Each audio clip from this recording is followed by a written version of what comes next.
ठीक है ना। तो हम देखते हैं कि हम कोई भी फ्लूइड कितनी उसके साथ हम दे सकते हैं कि यानी कि how fast we can give a fluid, ठीक है। लेकिन इससे पहले हम एक टेबल करेंगे, ठीक है ना। तो इस टेबल में देखें कि हम कंपोजिशन ऑफ जीआईटी सिक्रेशंस देखेंगे मिलीमोल्स में, ठीक है ना। तो मिलीमोल्स में हम देखेंगे, याद रखें इससे पहले कि हम 1.5 लीटर सलाइवा प्रोड्यूस करते हैं पर डे, ठीक है, पर 24 आवर्स, ठीक है। तो इन देखें ये बॉडी से हमारा सलाइवा भी निकलता है, गैस्ट्रिक जूस भी निकलता है, स्मॉल इंटेस्टाइन से फिर डिफरेंट चीज़ें पैंक्रियाटिक जूस वगैरह निकलते हैं, बाइल वगैरह से चीज़ें निकलती हैं, सॉरी गैल ब्लैडर से बाइल वगैरह निकलता है। इसी तरह डायरिया में भी हम बॉडी से चीज़ें निकालते हैं और स्वेट से में भी हम चीज़ें निकालते हैं बॉडी से, ठीक है। तो ये हमारी डिफरेंट जो है ना बॉडी सिक्रेशंस हैं। देखते हैं अगर सलाइवा की बात करें, सलाइवा में सोडियम 10 होता है, ठीक है, और पोटेशियम 25 होता है, और क्लोराइड 10 होता है, सोडियम क्लोराइड देखें सलाइवा में, ठीक है, सलाइवा, और बाइकार्बोनेट 30 होता है। तो तकरीबन 30 से ऊपर कोई चीज़ नहीं है सलाइवा में, ठीक है ना। इसी तरह गैस्ट्रिक जूस की बात करें तो देखें सोडियम 50 है इसमें, और 15 पोटेशियम है, और 110 देखें क्लोराइड, क्योंकि HCl बनता होता है ना, तो क्लोराइड देखें कितना ज़्यादा है एज़ कम्पेयर टू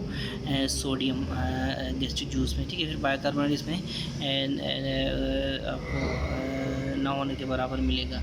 इसी तरह स्मॉल इंटेस्टाइन में भी सेम बाइकार्बोनेट आपको कम मिलेगा, लेकिन ये देखें कि 140 इसमें सोडियम है और 100 क्लोराइड है स्मॉल इंटेस्टाइन में, और पोटेशियम 5 है, ठीक है।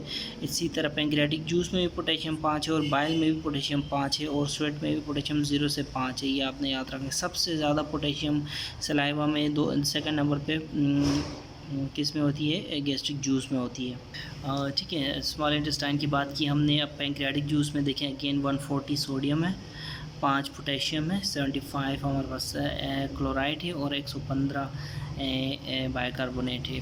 इसी तरह बाइल की बात की जाए तो बाइल में भी 140 सोडियम है और 100 क्लोराइड है, और 5 अगेन पोटेशियम है, और 35 बाइकार्बोनेट है। बाइल से देखें बाइकार्बोनेट 35 है इसमें।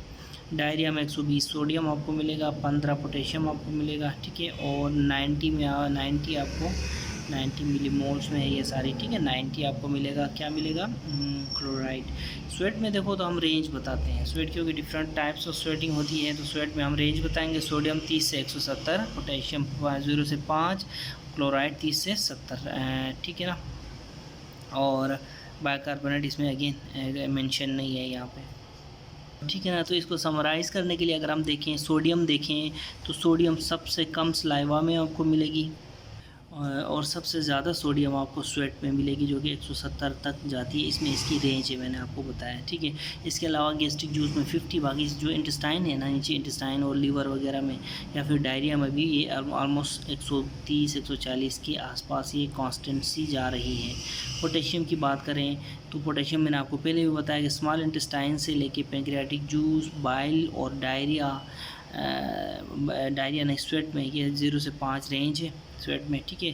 डायरिया में 15, और सलाइवा में सबसे ज़्यादा पोटेशियम 25, और उसके बाद गैस्ट्रिक जूस और डायरिया में ये 15 जा रही है पोटेशियम, ठीक है।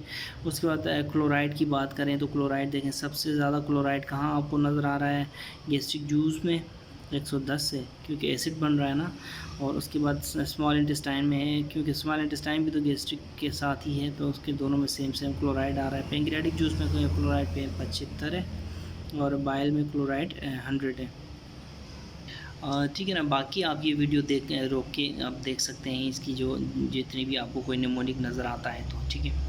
ठीक है, अब हम बात करेंगे आगे कि हाउ फास्ट हम कोई भी फ्लूइड दे सकते हैं। देखें याद रखें, जब भी कोई वॉल्यूम डिप्लीशन हो, यानी सीवियर वॉल्यूम डिप्लीशन हो या फिर हाइपोवॉल्यूमिक शॉक हो, ठीक है ना, इन सिचुएशंस में हम क्या करते हैं 1 to 2 जो लीटर्स ऑफ आइसोटोनिक सलाइन हम देते हैं, ठीक है। 1 to 2 litres of isotonic saline as rapid as possible हम देते हैं, ताकि क्या कर सकें, ताकि हम जो टिश्यू परफ्यूजन को मेंटेन कर सकें, ठीक है ना, यानी कि हम रिस्टोर कर सकें टिश्यू परफ्यूजन को, ठीक है ना। और ये फ्लो रेट हमने उस वक्त तक जारी रखना है जब तक क्लिनिकल साइंस जो है ना वो नॉर्मलाइज नहीं होते, ठीक है ना। यानी कि एक जो होता है ना कि हाइपोवॉल्यूमिया है तो उसके साइंस जो है वाइटल साइंस डिरेंज होते हैं। तो फिर जब तक हमारे जो क्लिनिकल साइंस या वाइटल साइंस हमारे नॉर्मलाइज नहीं होते, फॉर एग्जांपल बीपी हो गया या फिर कोई यूरिनरी आउटपुट ले लो, ये हो गया, नॉर्मलाइज नहीं होते, तब तक हम इस रेट पे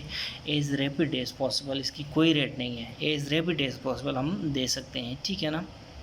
ठीक है ना। अच्छा, अल्टरनेटिवली हम क्या कर सकते हैं, अल्टरनेटिवली हम 500 ml ऑफ कोलॉइड, ठीक है, फॉलोड बाय क्रिस्टलॉइड हम दे सकते हैं, ठीक है। हमने यहाँ पे तो कहा isotonic saline as rapid as possible, लेकिन अल्टरनेटिवली हम 500 ml of colloid plus crystalloid हम दे सकते हैं, ठीक है। ठीक है ना। तो ये मैं आपको बता रहा था किसके बारे में, हाइपोवॉल्यूमिक शॉक और सीवियर वॉल्यूम डिप्लीशन के बारे में। लेकिन वो हाइपोवॉल्यूमिया अगर माइल्ड टू मॉडरेट है तो हम फ्लूइड 50 to 100 ml फ्लूइड दे सकते हैं पर आर के हिसाब से, ठीक है, 50 to 100 ml पर आर के हिसाब से हम दे सकते हैं। इससे हम क्या कर पाएंगे, हम एक पॉजिटिव फ्लूइड बैलेंस इंड्यूस कर पाएंगे, सही है ना। ठीक है ना। तो ये फ्लूइड हम देंगे in excess of continued loss. देखो कंटिन्यूस लॉस कैसे है, ठीक है ना। और यूरिन आउटपुट हम क्या, फॉर एग्जांपल कंटिन्यूस लॉस के अलावा यूरिन आउटपुट यूरिन में कितना लॉस हो रहा है, फॉर एग्जांपल यूरिन आउटपुट कितना है, प्लस इनसेंसिबल लॉसेस कितने हैं, ठीक है, प्लस जीआईटी लॉस कितना है, और ड्रेन्स में कितना लॉस हो रहा है, ठीक है। ठीक है ना। तो हम देखते हैं कि फ्लो रेट्स क्या होना चाहिए, हमारे फ्लो रेट्स, ठीक है ना। फ्लो रेट्स का नो हाउ हम जानेंगे। अभी देखें, कोई भी फ्लूइड हम देना चाहते हैं तो हम एक स्पेसिफिक रेट पे देंगे उसको, ना हम ज़्यादा टू फास्ट देंगे और ना ही हम टू स्लो देंगे, ठीक है। अब ये स्पेसिफिक रेट्स मैयर हम किस में करते हैं, ml पर आर में करते हैं, या फिर लीटर पर आर में करते हैं, या फिर ड्रॉप्स पर आर में करते हैं, ठीक है ना। तो ड्रॉप्स पर आर, ठीक है ना, या फिर ड्रॉप्स पर ml को ड्रॉप फैक्टर बोलते हैं, ठीक है, ड्रॉप फैक्टर बोलते हैं। देखो जो ब्यूरिट होता है ना, ब्यूरिट इस तरह की चीज़ होती है, इस तरह इसको मेजरमेंट्स इसमें होती हैं। तो ये जो ड्रॉप फैक्टर है ना, इसमें एक नीडल या फिर प्लास्टिक ड्रॉपर लगा होता है, ठीक है ना, ये ब्यूरिट में, ये which gives the number of drops पर ml, यानी कि ड्रॉप फैक्टर जिसको बोलेंगे, ठीक है। तो ये जो ड्रॉप फैक्टर्स हैं, ये different types of drop factors available होते हैं मार्केट में, ठीक है ना। फॉर एग्जांपल जो ब्लड सेट है, ब्लड सेट वो है वो 10 ड्रॉप्स पर ml होता है उसका ड्रॉप फैक्टर, और रेगुलर सेट का फिर 15 ड्रॉप्स पर ml वाला होता है, और माइक्रो ड्रॉप्स वाला माइक्रो ब्यूरिट, ठीक है, 60 ड्रॉप्स पर ml के हिसाब से होता है, ठीक है ना। तो ये हमारे पास कॉमन ड्रॉप फैक्टर्स हैं अवेलेबल इन द मार्केट, ठीक है, ठीक है ना। तो देखें ड्रॉप्स पर मिनट DPM हम कैसे कैलकुलेट करते हैं, वैसे मैनुअली, ठीक है। इसका फार्मूला ये होता है कि टोटल वॉल्यूम इन ml, ठीक है। देखो अगर आपको लीटर में वॉल्यूम दिया है तो आपने इसमें ml में कन्वर्ट करना है। इसी तरह टाइम इन मिनट्स, अगर टाइम आवर्स में दिया हुआ है तो आपने मिनट्स में कन्वर्ट करना है, into drop factor divide by 1। अब इस ड्रॉप फैक्टर की जगह में आपने अगर ब्लड सेट दिया हुआ है स्टेम में, ये निमोनिक में या फिर क्वेश्चन में ब्लड सेट है तो 10 लगा देना है, ड्रॉप फैक्टर में अगर रेगुलर सेट है तो 15 इधर लगा देना है, माइक्रो ड्रॉप लगाया हुआ है तो 60 आपने इधर डाल देना है, ठीक है ना। आपको एक क्वेश्चन करते हैं, जब फार्मूला हमें पता लग गया, ठीक है। एक क्वेश्चन ये है कि ड्रॉप्स पर मिनट आपने मालूम करने हैं, ठीक है, to infuse 1 litre of normal saline. देखें हम इसको हम ml में कन्वर्ट कर देंगे, ठीक है, इन 2 आवर्स। अब ये आवर्स है तो हम इसको मिनट्स में कन्वर्ट कर देंगे यूजिंग रेगुलर इन्फ्यूजन सेट। तो रेगुलर इन्फ्यूजन सेट का ड्रॉप फैक्टर देखें 15 ड्रॉप्स पर ml है, ठीक है, ये देखें ये है, ठीक है। तो फार्मूला के हिसाब से हम फिट करेंगे ड्रॉप्स पर मिनट, तो ml divide by time in second minutes into drop factor divide by 1, ये था ना हमारा फार्मूला। तो हम फिर क्या करेंगे, इसमें फिट करेंगे, ठीक है ना। अब लीटर को हमने ml में कन्वर्ट किया तो 1000 ml, टाइम को 2 घंटे को हमने मिनट्स में किया तो 120 रुपये 15 डिवाइड बाई 1, इसमें इसका हमारे पास आंसर होगा 120 ड्रॉप्स पर मिनट, इसका आंसर होगा, ठीक है ना। तो 120 ड्रॉप पर मिनट का क्या मतलब, इसका क्या इससे हम समझते हैं कि with a regular set we will be able to infuse 1 liter of normal saline in 2 hours if we infuse it at a rate of 120 drops पर मिनट। तो इसका ये हो गया। देखें अब हम देखते हैं कि हम जो ड्रॉप फैक्टर को चेंज करते हैं। लीव रेगुलर सेट, इसको हम रेगुलर सेट को छोड़ दो, टेक ब्लड सेट। ठीक है, ब्लड सेट का ड्रॉप फैक्टर 10 था, ये तो आपको पता है। ठीक है, तो हम इसी पे हम रेगुलर सेट में यही चीज़, बाकी चीज़ सेम है। हमने इन्फ्यूज़ करना है नॉर्मल सलाइन 2 लीटर्स इन 2 आवर्स। ठीक है, तो इसको हम देखें, इसको कैलकुलेट करें तो क्या बनता है 1000 डिवाइड बाई 120 इंटू, इधर हम सिर्फ 10 लगा देंगे। उधर रेगुलर सेट था तो हमने 15 लगाया था, इधर ब्लड सेट है तो हमने 10 लगा दिया। ठीक है, अब क्या होता है कि अब देखें 83 ड्रॉप्स पर मिनट हमारा आंसर आता है। यानी कि इसका मतलब ये हुआ 83 ड्रॉप्स पर मिनट का कि अगर हम 2 लीटर ऑफ नॉर्मल सलाइन 2 घंटे में देना चाहते हैं विथ ब्लड सेट, तो हमारा ड्रॉप फैक्टर हम उसको 83 ड्रॉप्स पर मिनट के हिसाब से देंगे। ठीक है ना। फिर क्या है, हमारे पास फ्लूइड रेगुलेटर्स मौजूद हैं। ठीक है ना, जिसको हम डिवाइसेस बोलते हैं या फिर फ्लूइड रेगुलेटर्स। ठीक है ना, ये मार्केट में अवेलेबल होते हैं। इनका एक एंड जो होता है ना ड्रॉप सेट, ड्रिप सेट के साथ लगा होता है, दूसरा एंड जो होता है आईवी लाइन फिर आपको पता है पेशेंट की आर्टरी, पेशेंट की वेन के साथ लगी होती है। ठीक है ना, तो फ्लूइड क्या होता है, फ्लूइड एक साइड से दूसरी साइड में पास कर जाता है, यानी कि ड्रिप सेट के से ऐसे आईवी लाइन वाले एंड की तरफ फ्लूइड जा रहा होता है। ठीक है ना, तो कैलिब्रेशंस इसमें लगे होते हैं 115 ml 125 ml, ये वो फिलहाल इतना जितना भी है, तो उसको हमने ऐसे मोड़ के एडजस्ट करना होता है। फॉर एग्जांपल ये देखें ये एक साइड है, ये ड्रिप सेट के साथ लगी हुई है, इसकी दूसरी साइड जो है ना ये देखें ये यहाँ पे कैनुला के साथ लगी हुई है और कैलिब्रेशंस इसमें लगी हुई हैं, तो इसको हमने घुमा के एडजस्ट करना होता है। बाकी सब कुछ खुद ही ऑटोमेटिकली करता है। ठीक है ना, तो अब फ्लूइड थेरेपी जब हम किसी भी पेशेंट को देते हैं तो इसकी मॉनिटरिंग कैसे करते हैं। ठीक है ना, मॉनिटरिंग हम देखें या उसका हम बीपी चेक करते हैं, उसका बेस एक्सेस तो नहीं हो रहा ये देखते हैं, कैपिलरी रिफिल हम चेक करते हैं, चेस्ट ऑस्कल्टेशन पे बेजल क्रेप्ट्स हम देख रहे होते हैं। ठीक है, इसी तरह क्लेविकल के ऊपर कोई स्किन टर्गर हम देख रहे होते हैं, स्किन टर्गर कितना आ रहा है। इसी तरह वेट हम देख रहे होते हैं। फॉर एग्जाम्पल एडमिट पेशेंट है तो उसको हम फ्लूइड्स दे रहे हैं तो उसको हम डेली वेट चेक करेंगे, ये बहुत इंपॉर्टेंट है, याद रखें डेली वेट। ठीक है, इसी तरह एडिमा देखते हैं, कोई पीडल एडिमा तो नहीं है, और उसके बाद सेक्रल एडिमा हम चेक करते हैं। ठीक है, तो 2 जगहों पे पीडल एडिमा जो लेग्स में देखते हैं और सेक्रल एडिमा हम लोअर बैक में देखते हैं। ठीक है ना, तो हम सेक्रल एडिमा कैसे देखते हैं इसका नो हाउ भी हम आपको बाद में बताएंगे। ठीक है, फिर हम कैलकुलेट करते हैं हार्ट रेट हो गई, जेवीपी हो गई, इसी तरह लैक्टेट लेवल्स हम देख सकते हैं और यूरिनरी आउटपुट, ये सारे के सारे इंपॉर्टेंट हैं। देखें हार्ट रेट देखें हमारे पास तो टॉप पे है। ठीक है ना, लेकिन मैंने ये जो किया ये अल्फ़ाबेटिकल लिखा हुआ है। ठीक है, हार्ट रेट हम देखेंगे सबसे पहले, फिर ब्लड प्रेशर हम देखेंगे, उसके बाद यूरिन आउटपुट देखेंगे। ठीक है, फिर जेवीपी देखेंगे। हमने बेस एक्सेस या लैक्टेट लेवल थोड़ी देखने होते हैं, हमने बेड साइड के पेशेंट के ऊपर जाके जब शुरू में ही जब पेशेंट के ऊपर लेटा हुआ है पेशेंट, तो उसमें जाके हमने हार्ट रेट ही देखना होता है ना, या फिर नर्स को कह के बीपी चेक करवाना होता है। ठीक है, इसी तरह यूरिन आउटपुट की थैली देखनी होती है। तो ये सारी की सारी बेड साइड पे हैं, लेकिन यहाँ पे मैंने इसको एक अल्फ़ाबेटिकल लिखा हुआ है। ठीक है, बी से बीपी, बेस एक्सेस, फिर सी से कैपिलरी रिफिल, चेस्ट ऑस्कल्टेशन पे बेजल क्रेप्ट्स, क्लेविकल के ऊपर जो स्किन टर्गर है वो हम देखेंगे। इसी तरह डेली वेट भी आसान है। ठीक है, ये भी हम देख सकते हैं। ठीक है, एडिमा, पीडल एडिमा और सेक्रल एडिमा हम ये दोनों देख सकते हैं। फिर हार्ट रेट, जेवीपी हो गया, लैक्टेट लेवल्स लेबोरेटरी में भेज सकते हैं और इसी तरह यूरिन आउटपुट देख सकते हैं। ठीक है, अब हम क्या करते हैं, कुछ क्वेश्चंस करते हैं जिससे हमारा फ्लूइड के बारे में जो कंसेप्ट है वो हमारा क्लियर हो जाएगा। ठीक है, अब एक 40 साल की औरत है। ठीक है, फीमेल है। ठीक है, 70 kg उसका वज़न है और उसका जो है उसको क्या हुआ है, उसको हुई है इंटेस्टाइनल परफोरेशन, और परफोरेशन के लिए हमने उसका क्या किया है, हमने उसको इंटेस्टाइनल रिजेक्शन की है और प्राइमरी एनास्टोमोसिस उसका हमने किया हुआ है। ठीक है, तो ये पूछ रहा है कि देखें साथ में उसकी एनजी लगी हुई है। ठीक है, ठीक है, एनजी लगी हुई है उसको, और उसके बाद एक ड्रेन भी लगी हुई है, 2 नहीं सिर्फ एक ड्रेन कहाँ लगी हुई है, एब्डोमेन में, डेफिनेटली केसी एब्डोमेन का है। ठीक है, अच्छा अब उसको क्या हो रहा है, उसको हो रहा है फीवर, उसका फीवर है 99.6 डिग्री। देखो ये फीवर बहुत इंपॉर्टेंट है, फीवर इज़ वेरी इंपॉर्टेंट, क्योंकि मैं आपको आगे जाके बताऊंगा।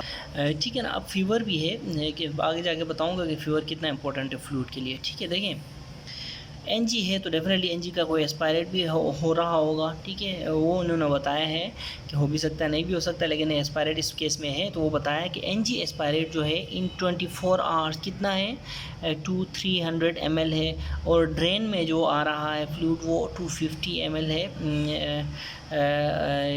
ठीक है ना, 250 ml सही है, यानी कि इसका ड्रेन का आउटपुट। इसी तरह जो यूरिन उसको पेशेंट को आ रहा है, वो यूरिन उसने पास किया है 1600 ml का, ठीक है। फिर क्या है, फिर ये है कि वो पेशेंट जो है हमारी हेमोडायनेमिकली स्टेबल है, ठीक है, परेशान नहीं होना, वो हेमोडायनेमिकली स्टेबल है। अच्छा, उसका जो सोडियम है वो 138 मिलीमोल्स, पोटेशियम 3.7 मिलीमोल्स, और क्रिएटिनिन उसका आ रहा है 1.1 mg, ठीक है ना, mg/dl, ठीक है। अब प्रिस्क्राइब हमने क्या करना है, हमने क्वेश्चन में कहा है कि प्रिस्क्राइब करो अमाउंट ऑफ फ्लूइड, ये फ्लूइड आप कौन से टाइप का फ्लूइड दोगे, और रेट ऑफ फ्लूइड, उसका रेट कौन सा दोगे फॉर द नेक्स्ट 24 आवर्स, ठीक है, ठीक है ना। तो देखें, याद रखें, कोई भी पेशेंट का जो टोटल फ्लूइड होता है ना, वो मेंटेनेंस फ्लूइड प्लस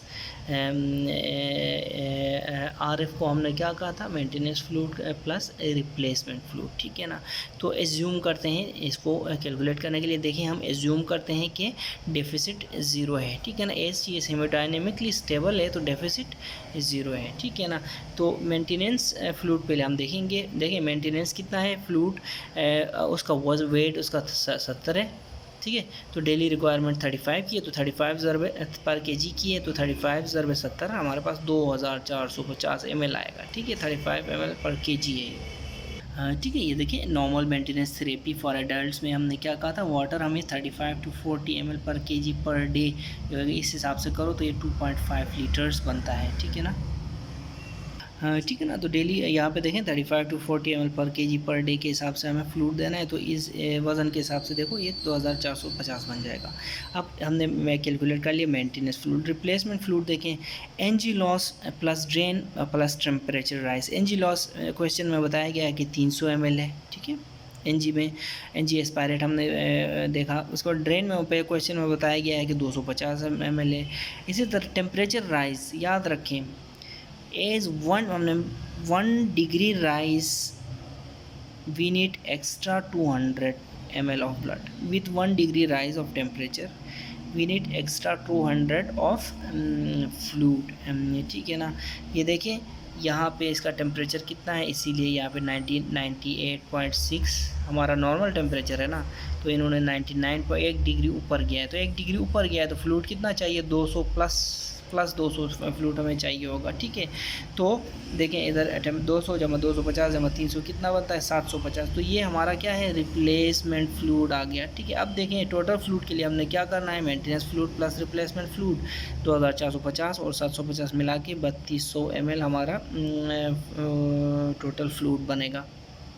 तो ये तो हमारी आ गई अमाउंट ऑफ फ्लूइड। अब देखते हैं कौन सा फ्लूइड हमने देना है, टाइप ऑफ फ्लूइड, ठीक है। अच्छा, टाइप ऑफ फ्लूइड में जाने से पहले हम एडिशनली उस पेशेंट को क्या क्या देंगे, देखें एडिशनली 150 मिलीमोल ऑफ सोडियम देंगे। सोडियम की डेली रिक्वायरमेंट कितनी है 1 to 2 मिलीमोल्स पर डे पर केजी पर डे के हिसाब से। इसी तरह 60 मिलीमोल ऑफ पोटेशियम भी देंगे। पोटेशियम की डेली रिक्वायरमेंट कितनी है, पोटेशियम की 0.6 to 1 मिलीमोल पर केजी पर डे है, ठीक है ना। इसमें देखें 50 डेली रिक्वायरमेंट बनती है, प्लस 10 जो है ना वो लॉसेस होंगे, एनजी लॉस और ड्रेन लॉस में हम कुल मिला के 60 मिलीमोल्स ऑफ पोटेशियम एडिशनली देंगे इस पेशेंट को, ठीक है। अच्छा, अब देखते हैं रिजीम्स टू बी यूज़, ठीक है। देखें या तो रिजीम 1 देखेंगे हम, ठीक है। देखें रिजीम 1 में हम डेक्सट्रोस हाफ सेलाइन देंगे 2 लीटर, डेक्सट्रोस वाटर देंगे 1 लीटर, और उसके साथ साथ इंजेक्शन KCl, ठीक है, देंगे हम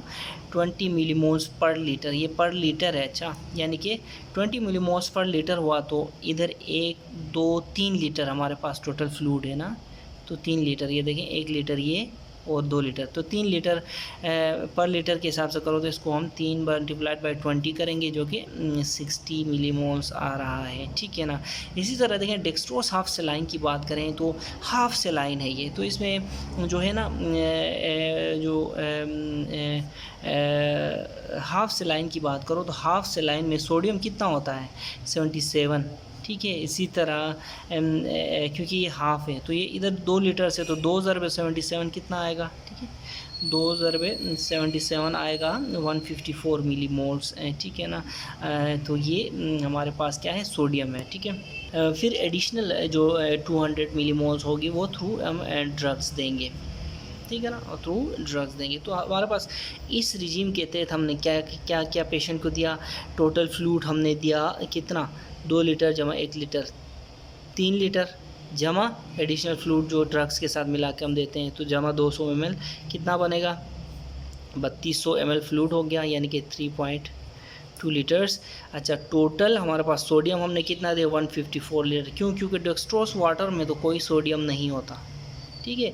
डेक्सट्रोस हाफ सेलाइन में देखो तो 2 लीटर है ना, 1 लीटर डेक्सट्रोस हाफ सेलाइन में 77 और 2 लीटर डेक्सट्रोस हाफ सेलाइन में 154 मिलीमोल्स का क्या होता है, ये 154 मिलीमोल्स का सोडियम होता है, ठीक है।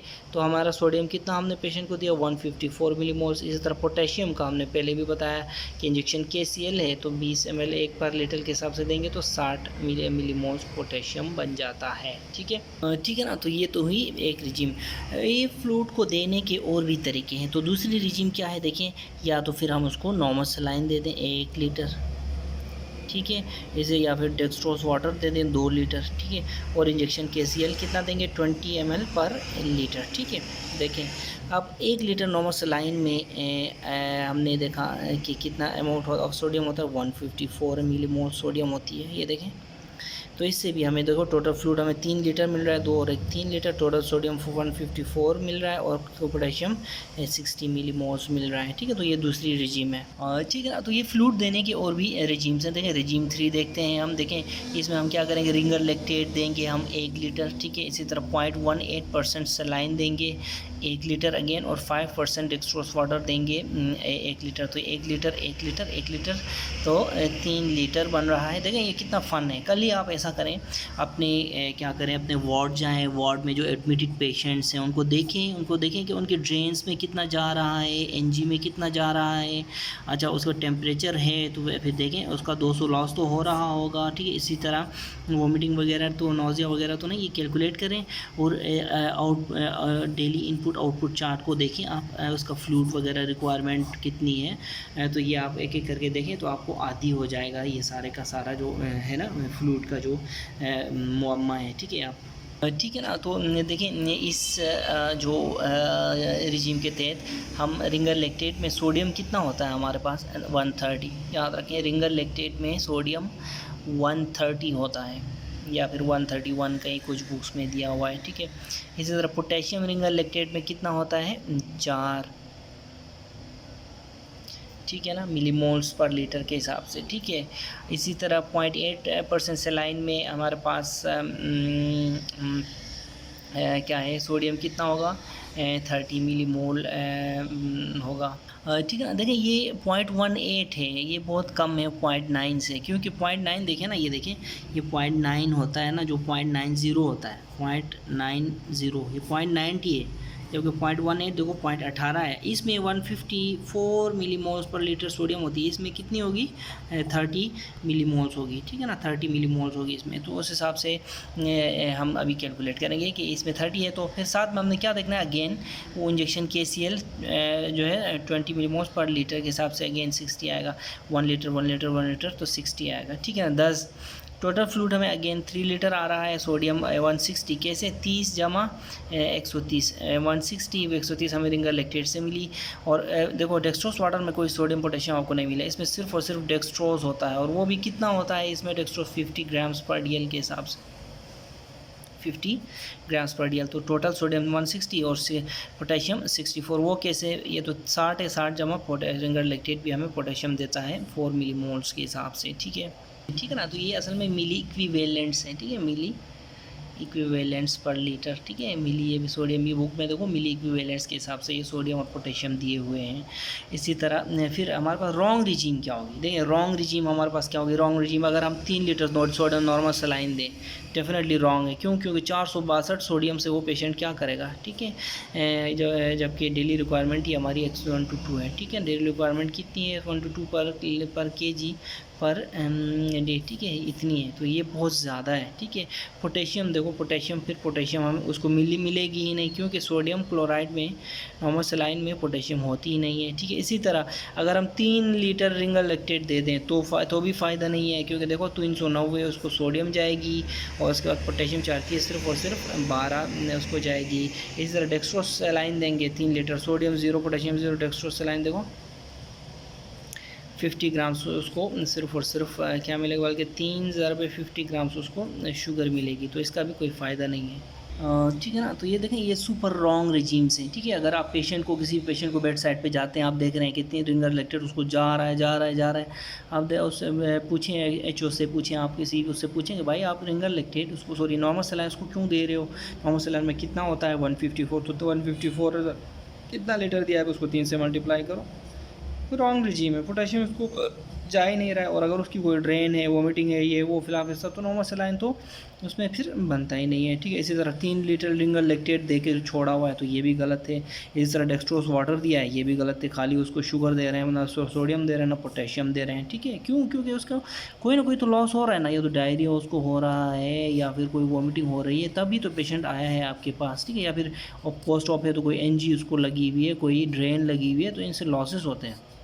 इन लॉसेस को हमने कैलकुलेट करना होता है। फिर फीवर है तो फिर 200 प्लस उसको वॉल्यूम जाना होता है, ठीक है। तो टोटल फ्लूइड इस कितना मेंटेनेंस फ्लूइड जमा रिक्वायरमेंट फ्लूइड, इस हिसाब से अपने रिप्लेसमेंट फ्लूइड, ठीक है, इस हिसाब से हमने फ्लूइड कैलकुलेट करना है अपने वार्ड के पेशेंट्स का, ठीक है।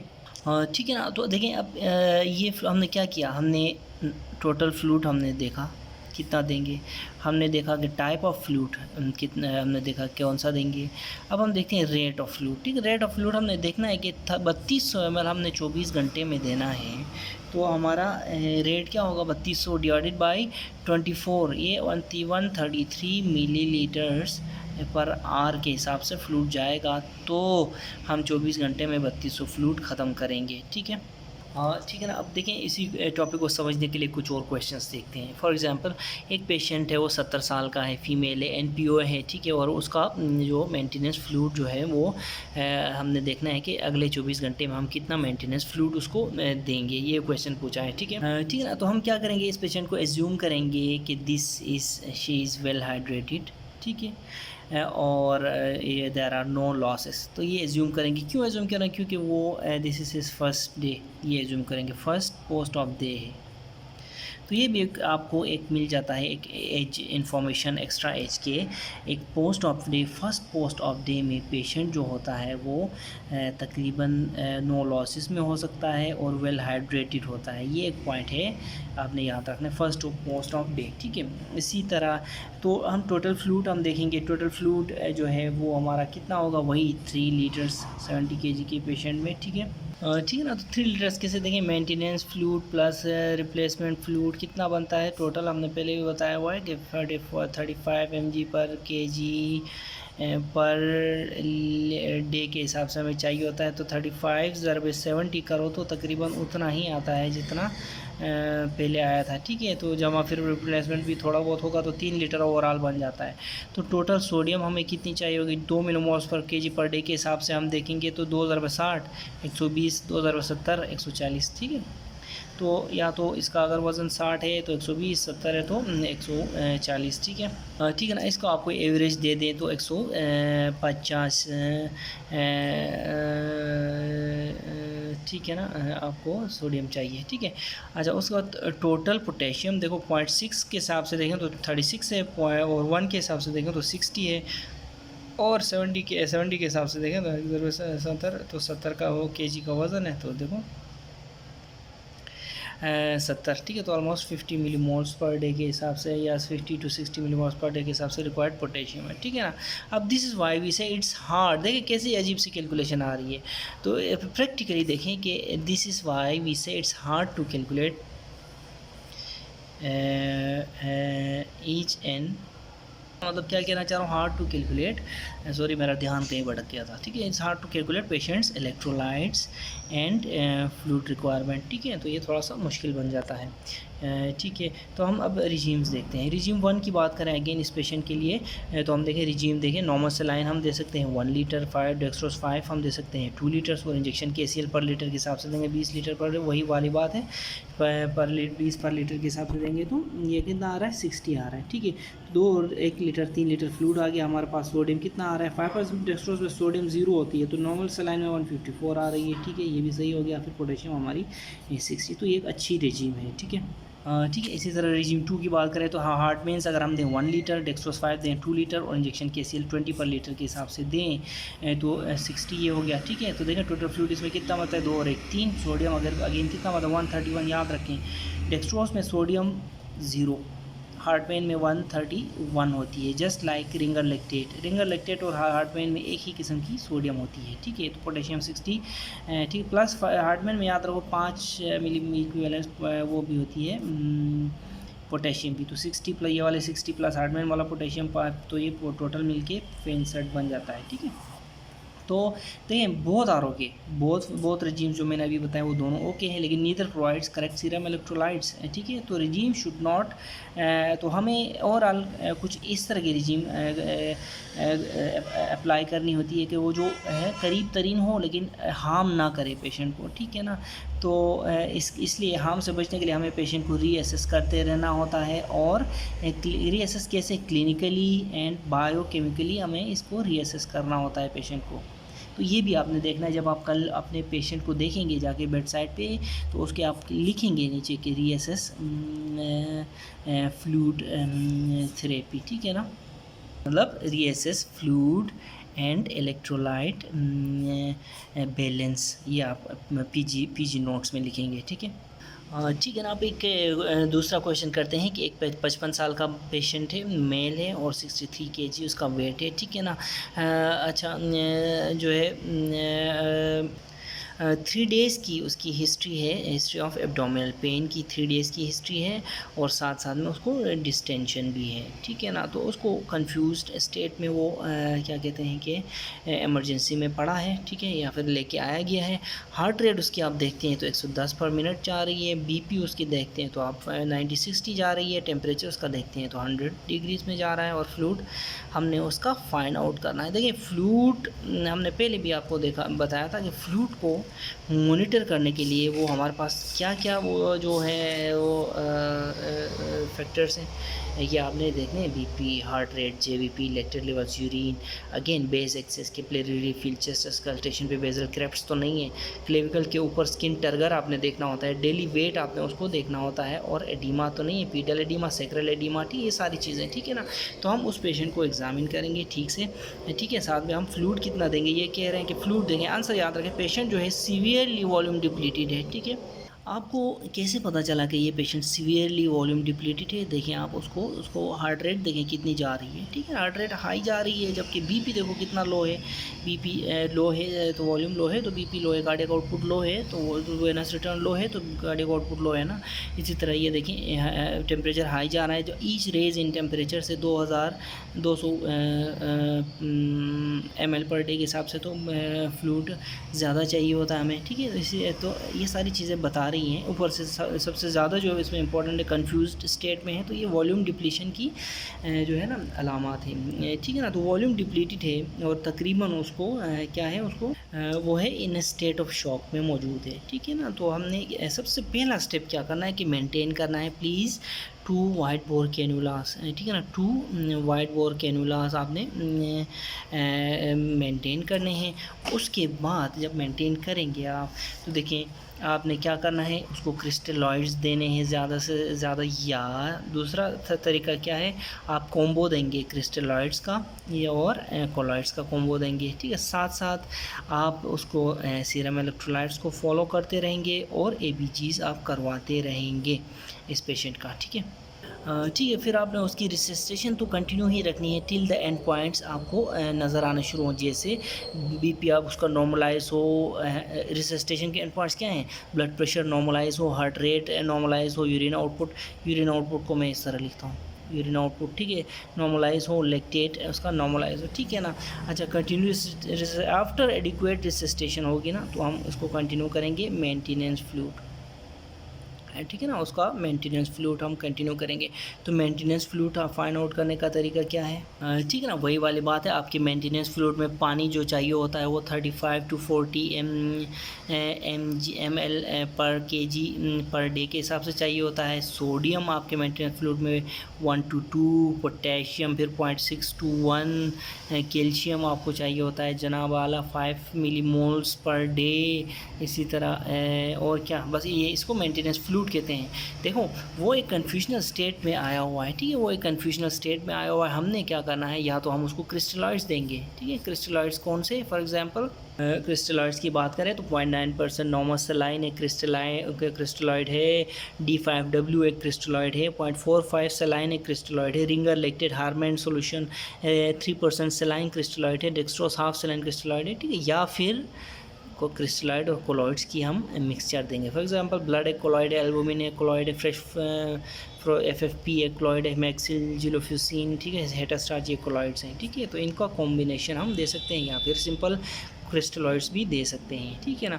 तो जब जैसे ही एंड पॉइंट्स हम पहुंचेंगे उसके एंड पॉइंट्स रिसिस्टेशन के, तो हम रिसिस्टेशन को कंटिन्यू एडिक्वेट रिसिस्टेशन होने के बाद हम क्या करेंगे, मेंटेनेंस फ्लूइड हम देंगे, ठीक है। ठीक है ना। अब एक और क्वेश्चन देखते हैं कि एक 63 साल का पेशेंट है, एक मेल है, ठीक है, उसको क्या है, उसको गैस्ट्रिक आउटलेट ऑब्स्ट्रक्शन है, ठीक है, GO इसको मैं बोलता हूँ गैस्ट्रिक आउटलेट ऑब्स्ट्रक्शन, और उसको परसिस्टेंट वोमिटिंग हो रही है, एक वीक से उसको वोमिटिंग हो रही है, हद है, ठीक है।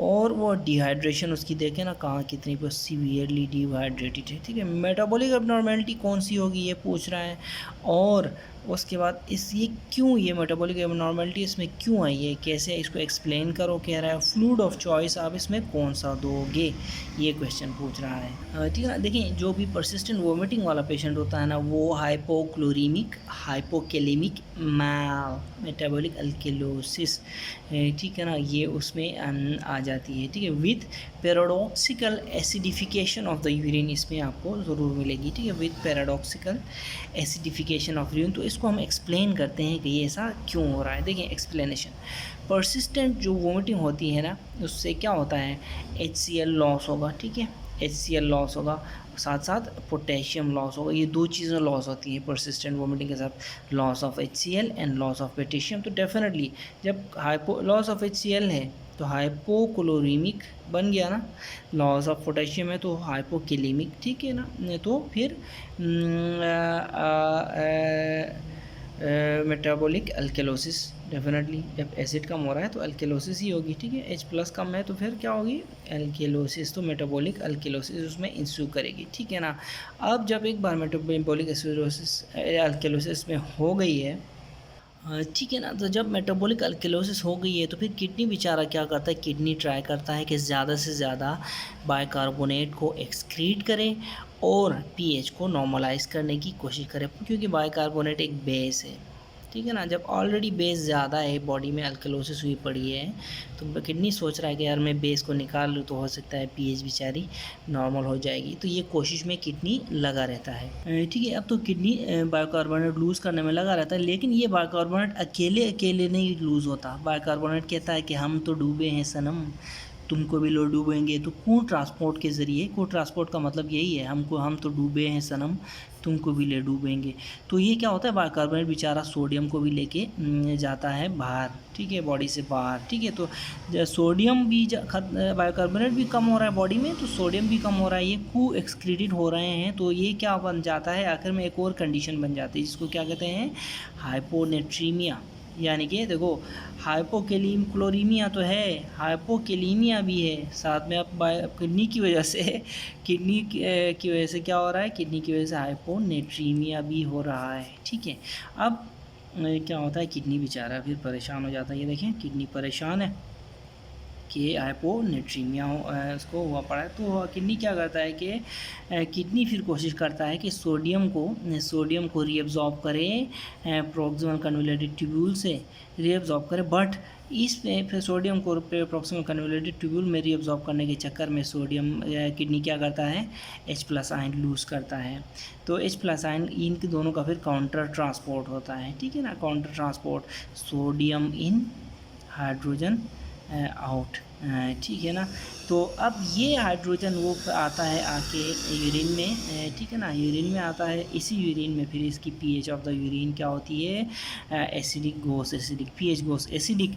इसी को हम क्या कहते हैं, paradoxical acidification of the urine, ठीक है ना। ये पैराडॉक्सिकल एसिडिफिकेशन ऑफ यूरिन फिर वर्सन करती है किसको, मेटाबॉलिक अल्केलोसिस को, ठीक है ना। तो अगेन याद रखें, किडनी बेचारे ने कंपेंसेट करने pH को कंपेंसेट कर बैलेंस करने के लिए क्या किया, बाइकार्बोनेट धड़ाधड़ लूज़ किया, लेकिन बाइकार्बोनेट को क्रूड ट्रांसपोर्ट के ज़रिए सोडियम के साथ लूज़ किया तो हाइपोनेट्रीमिया जैसी कंडीशन क्रिएट हो गई, ठीक है ना। सुपर कंडीशन क्रिएट हो गई हाइपोनेट्रीमिया की, ठीक है ना। एक तो कंडीशन तो ऑलरेडी है हाइपोक्लोरीमिक हाइपोकैलेमिक मेटाबॉलिक अल्कलोसिस की, लेकिन ये सुपर की, जिस तरह सुपर इन्फेक्शन नहीं होता सुपर। अब इस सुपर कंडीशन को कंपेंसेट करने के लिए किडनी ने क्या किया, दोबारा सोडियम को रीअब्जॉर्ब करना शुरू किया, लेकिन ये सोडियम क्योंकि different location of the nephron में हो रही है तो ये काउंटर ट्रांसपोर्ट के ज़रिए हो रही है। सोडियम इन, हाइड्रोजन बाहर पेशाब में फिर एसिडिटी बढ़ जाती है, जिसको हम क्या कहते हैं, paradoxical acidification of the urine कहते हैं, ठीक है, जो कि फिर अल्कोलोसिस को ये वर्सन करती है, ठीक है ना। तो ये इसकी एक्सप्लेनेशन है। फ्लूइड ऑफ चॉइस अगर आप मुझसे पूछेंगे तो हम इसमें 0.9% नॉर्मल सलाइन देंगे, ठीक है ना। ये भी एक क्वेश्चन था ना, फ्लूइड ऑफ चॉइस कौन सा होगा, तो 0.9% हम इसमें नॉर्मल सलाइन देंगे, ठीक है। नॉर्मल सलाइन में आपको पता है कि 154 मिली इक्विवेलेंट ऑफ सोडियम होती है और इट विल रिस्टोर सोडियम, ये रिस्टोर करेगा सोडियम को। तो किडनीज को ज़्यादा सोडियम अगर मिल जाए तो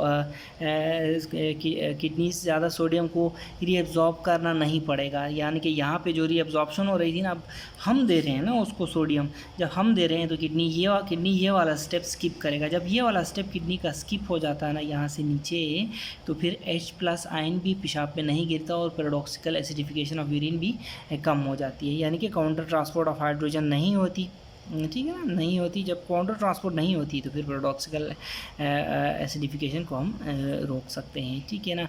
इसी तरह फिर वर्सनिंग ऑफ अल्कलोसिस को हम रोक सकते हैं, ठीक है ना।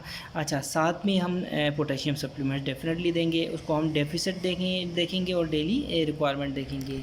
देखो पोटेशियम सप्लीमेंट्स भी हम उसी तरह ही देंगे। देखो डेफिसिट कितना हो रहा है और डेली रिक्वायरमेंट तो हमें आपको हमने पहले बताया ही हुआ है, 0.6 to 1 ml पर kg पर डे है, ठीक है।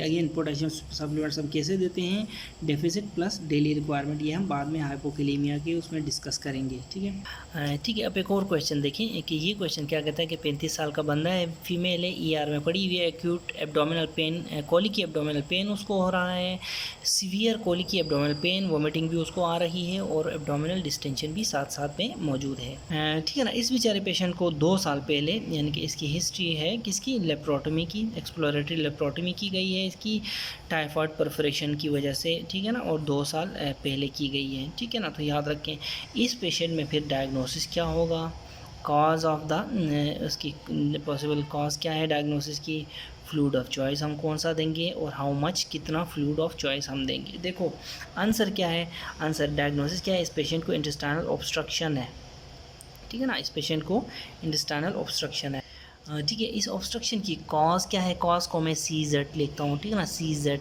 कॉज ये है कि एडिशंस हुए हैं, क्यों, क्योंकि प्रीवियस एक्सप्लोरेटरी लेप्रोटमी की वजह से, एक्सप्लोरेटरी लेप्रोटमी को मैं इस तरह लिखता हूँ, इसकी वजह से एडिशंस बने हैं, जिसकी वजह से इंटेस्टाइनल ऑब्स्ट्रक्शन हुआ पड़ा है, ठीक है। फ्लूइड ऑफ चॉइस हम क्या देंगे, ठीक है ना, फ्लूइड ऑफ चॉइस हम क्या देंगे, ठीक है। देखो इंटेस्टाइनल ऑब्स्ट्रक्शन में फ्लूइड लॉस बहुत ही ज़्यादा होता है, ये देखें इंटेस्टाइनल ऑब्स्ट्रक्शन में फ्लूइड लॉस कितना ज़्यादा हुआ पड़ा है और ये फ्लूइड लॉस कैसे होता है, देखो वोमिटिंग से अलग फ्लूइड लॉस होता है, और इसी तरह एनजी एस्पायरेशन से अलग फ्लूइड लॉस होता है। फीवर, आपको पता है जब fever 1 degree rise in fever 2000 ml per day तो 200 ml पर डे तो एक्स्ट्रा चाहिए होता है। स्वेटिंग होती है, accumulation in the third spaces, तो ये सारे के सारे क्या करते हैं, फ्लूइड लॉस कराते हैं। फ्लूइड लॉस इसकी वजह से क्या होता है, पोटेशियम बहुत ही कम हो जाता है, हाइपोकैलेमिया की सिचुएशन, डिहाइड्रेशन, वॉल्यूम बहुत ही बॉडी में कम हो जाता है, और हाइपोनेट्रीमिया की सिचुएशन आ जाती है, ठीक है ना। फ्लूइड लॉस की वजह से क्या होता है, इन कॉजेज़ की वजह से फ्लूइड लॉस ज़्यादा होता है, जिसकी वजह से क्या होता है, हाइपोनेट्रीमिया, हाइपोकैलेमिया और डिहाइड्रेशन इंस्यू करती है, ठीक है ना। तो ऐसी सिचुएशन में आइडियल फ्लूइड जो हमारे पास होता है इंटेस्टाइनल ऑब्स्ट्रक्शन के लिए, रिंगर्स लैक्टेट है। देखें Ringer's lactate as it is compose of very close ingredients as plasma, तो ये हम इसको इंटेस्टाइनल ऑब्स्ट्रक्शन के पेशेंट को हम दे रहे होते हैं। और एक और बात याद रखें, fluid which is lost in intestinal obstruction is also this Ringer lactate उसके करीब भी होता है, ठीक है, याद रखें। एक तो ये इसलिए अच्छा होता है कि ये प्लाज्मा जैसी इसकी कंपोजिशन होती है रिंगर्स लैक्टेट की, लेकिन दूसरा इंटेस्टाइनल ऑब्स्ट्रक्शन में जो फ्लूइड लूज़ होता है ना बॉडी से, उस जैसे उसके करीब ही होता है रिंगर्स लैक्टेट, इसलिए हम रिंगर्स लैक्टेट आइडियली देते हैं। याद रखें एक्स्ट्रा पोटेशियम हम इसमें ऐड करते हैं, कैसे करते हैं, डेफिसिट को कैलकुलेट करते हैं प्लस डेली रिक्वायरमेंट, ये हम हाइपोकैलेमिया में बताएंगे। यानी कि एक्स्ट्रा पोटेशियम हम इसमें ऐड करेंगे, डेफिसिट यानी कि पहले भी हमने बताया था पिछले पेज में, देखें डेफिसिट पोटेशियम कैसे देंगे, डेफिसिट प्लस डेली रिक्वायरमेंट जो कि 0.6 to 1 mg पर 1 mg पर kg के हिसाब से है, तो इसमें ऐड कर देंगे, यानी ringers lactate plus extra potassium add करेंगे इंटेस्टाइनल ऑब्स्ट्रक्शन में, ठीक है। देखिए एक्स्ट्रा पोटेशियम इसलिए मैं कह रहा हूँ कि ऑलरेडी रिंगर लैक्टेट में एक खास अमाउंट होती है। फॉर एग्जांपल रिंगर लैक्टेट में 4 मिली इक्विवेलेंट पर लीटर के हिसाब से पोटेशियम मौजूद होती है थोड़ी बहुत, ठीक है। तो रिंगर लैक्टेट के बारे में याद रखें। अब रिंगर लैक्टेट की बात आई है, इसमें देखें सोडियम कितना होता है, इसमें रिंगर लैक्टेट में सोडियम होता है हमारे पास 131 या 130, पहले भी मैंने बताया। पोटेशियम इसमें कितना होता है रिंगर लैक्टेट में 4, और उसके बाद क्लोराइड कितना होता है 109। इसी तरह बाइकार्बोनेट कितना होता है रिंगर लैक्टेट में, बाइकार्बोनेट होता है हमारे पास 28, ठीक है। तो ऑस्मोलैलिटी अगर बात की जाए तो 280 मिली ऑस्मोल पर लीटर के हिसाब से ऑस्मोलैलिटी होती है किसकी, रिंगर लैक्टेट की। तो ये प्लाज्मा के आसपास ही होता है, लेकिन क्योंकि पोटेशियम इसमें बहुत कम होता है तो हमने एक्स्ट्रा पोटेशियम ऐड करना है, कैसे, डेफिसिट को कैलकुलेट करके और डेली रिक्वायरमेंट को कैलकुलेट करके, ठीक है। अच्छा, उसके बाद देखें रिसस्टेट करते रहना है, पेशेंट को रिसस्टेट करते रहना है जब तक एंड पॉइंट्स नहीं आते। और एंड पॉइंट्स हमारे पास क्या है, BP normalise, heart rate, lactate levels और urine output normalise. Urine output को मैं UO लिखता हूँ, ठीक है ना। ठीक है ना। तो जैसे जैसे आप यूरिन ये जो रिसस्टेशन कर रहे होते हैं तो आपने अगेन वही बात है, सीरम इलेक्ट्रोलाइट्स और क्या ABGs आपने चेक करते रहना है, और अगर कोई मसला है तो उसको करेक्ट करते रहना है, ठीक है। ठीक है ना। उसके बाद देखें fluid of choice for early post of period, ये क्या कह रहा है, पूछ रहा है कि what will be your fluid of choice for fluids for early post operative period कहता है। तो देखें याद रखें, इसका आंसर मैं आपको बताता हूँ, ठीक है। याद रखें पेन एंड जो नारकोटिक्स होते हैं ना, ये पावरफुल स्टिमुलेंट्स होते हैं किसके, syndrome of inappropriate ADH secretion के, ठीक है। क्या, पेन एंड नारकोटिक्स, ठीक है। और हम वैसे भी पोस्ट ऑफ पीरियड में पेन ज़्यादा होता है पेशेंट को, और नारकोटिक्स तो हम उसको दे रहे होते हैं, ठीक है ना। तो ये पेन एंड नारकोटिक्स क्या करते हैं, syndrome of inappropriate ADH secretion करते हैं। आपको पता है ADH जब सिक्रीट होता है तो ये एक्वापोरिन्स के ज़रिए क्या करता है, जो डिस्टल कन्वोल्यूटेड ट्यूब्यूल होता है कलेक्टिंग डक्ट की, वहाँ से पानी ज़्यादा से ज़्यादा ये अंदर लेके जाता है बॉडी में, ठीक है ना। ये एक किसान होता है ADH, ठीक है। तो अगर हाइपोटोनिक फ्लूइड अगर आप ऐसे सिचुएशन में देंगे, ठीक है ना, तो क्या होता है, हाइपोनेट्रीमिया की सिचुएशन क्रिएट हो जाती है, ठीक है। तो इस केस में हम हाइपोटोनिक फ्लूइड्स हम नहीं देते पोस्ट ऑफ डे में, ठीक है ना। ऐसे केसेस में हम क्या देते हैं, फर्स्ट 24 आवर्स में हम देते हैं फ्लूइड ऑफ चॉइस क्या है, नॉर्मल सेलाइन है फर्स्ट 24 आवर्स में, और डेक्सट्रोज सेलाइन है, ठीक है। डेक्सट्रोज सेलाइन में भी सोडियम एक खास अमाउंट में होती है, आपको पता है 154 इसमें होती है, और डेक्सट्रोज सेलाइन में कितनी होती है, वाह, मज़े की बात। डेक्सट्रोज सेलाइन में भी 154 होती है अपार्ट फ्रॉम डेक्सट्रोज। इसमें डेक्सट्रोज भी एक ख़ास अमाउंट में होता है डेक्सट्रोज सेलाइन में, ठीक है।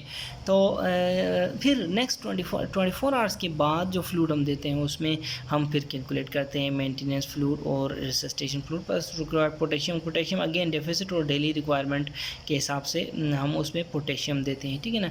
अर्ली रिटर्न टू ओरल को अप्रिशिएट करना चाहिए पेशेंट के लिए, याद रखें, ठीक है ना। तो ये एक बहुत ही इंपॉर्टेंट पॉइंट है। Early return to oral fluids should be encouraged wherever possible लिखा हुआ है साथ में, ठीक है ना। तो याद रखें कि एडीएच ज़्यादा सीक्रेट हो रहा है किसकी वजह से, पेन एंड नारकोटिक्स की वजह से, तो हम क्या करते हैं, और ये एडीएच फिर अगर इसमें हाइपोटोनिक सिचुएशन दोगे, कोई ऐसा फ्लूइड दोगे जिसमें सोडियम कम है, खारी पानी है, तो वो फिर हाइपोनेट्रीमिया कॉज करेगा, ठीक है। जब हाइपोनेट्रीमिया कॉज करेगा तो फिर आपको इश्यूज़ क्रिएट होंगे। इसीलिए फर्स्ट 24 आवर्स में fluid of choice normal saline या डेक्सट्रोज सेलाइन जिसमें सोडियम ठीक ठाक दोनों में सेम अमाउंट में मौजूद है। आफ्टर 24 आवर्स फिर मेंटेनेंस फ्लूइड और रिक्वायरमेंट फ्लूइड प्लस पोटेशियम करके आपने फ्लूइड देना है, ठीक है।